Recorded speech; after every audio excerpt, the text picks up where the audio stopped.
বসন্তকাল এসে গিয়েছে, আর বসন্তকাল মানেই হচ্ছে নানান রঙের খেলা।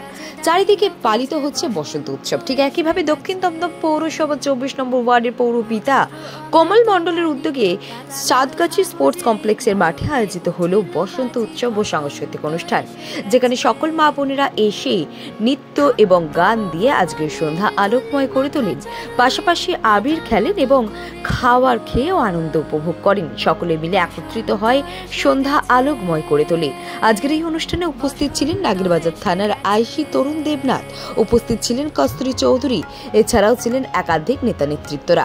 সকলের উপস্থিতিতে আজকের অনুষ্ঠান আলোকময় হয়ে ওঠে এবং আগামী দিনের জন্য কি বার্তা দিলেন তারা, শুনুন।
Please like, subscribe, and share video.